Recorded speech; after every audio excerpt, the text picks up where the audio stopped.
Hello and welcome to Prime News. Today we are going to discuss an ongoing crisis in the island nation of 22 million people of Sri Lanka that started in the year 2019. A severe shortage of foreign currency has left Rajapaksa's government unable to pay for essential imports, including fuel, leading to debilitating power cuts lasting up to 13 hours. Ordinary Sri Lankans are also dealing with shortages and soaring inflation. It is the country's worst economic crisis since its independence in 1948 and has led to unprecedented levels of inflation, shortages of medical supplies, and an increase in the prices of basic commodities.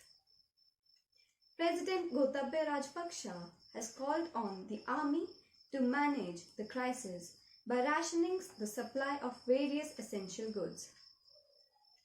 The crisis is said to have begun due to multiple compounding factors like tax cuts, money creation, a nationwide policy to shift to organic or biological farming, events such as Easter bombings in 2019, and the impact of COVID-19 pandemic. The subsequent economic hardships resulted in the 2022 Sri Lankan protests. Sri Lanka had been earmarked for sovereign default as the remaining foreign exchange reserves of $1.9 billion as of March 2022 would not be sufficient to pay the country's foreign debt obligations for 2022, with $4 billion to be repaid. With the country's lucrative tourism industry and foreign workers' remittances sapped up by the pandemic, credit rating agencies moved to downgrade Sri Lanka and effectively locked it out of the international capital markets. In turn, Sri Lanka's debt management program, which depended on accessing those markets, derailed, and foreign exchange reserves plummeted by almost 70% in 2 years. The Rajapaksa government's decision to ban all chemical fertilizers in 2021, a move that was later reversed, also hit the country's farm sector and triggered a drop in the critical rice crop. For months, Sri Lankans have had to wait in long lines to buy essential items because a foreign exchange crisis caused shortages of imported food, medicines, and fuel.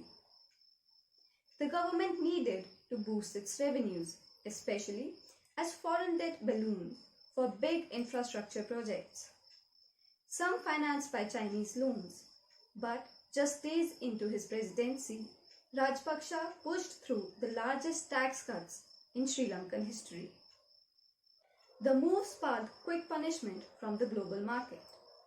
Creditors downgraded Sri Lanka's ratings, blocking it from borrowing more money as its foreign reserves were nosedived. Soon after, the pandemic hit, flattening tourism again as debts mounted. Sri Lanka's economic crisis has created political unrest, with the protests occupying the entrance to the president's office, demanding his resignation continuing for more than 50 days. That's all for today. Keep watching Prime News.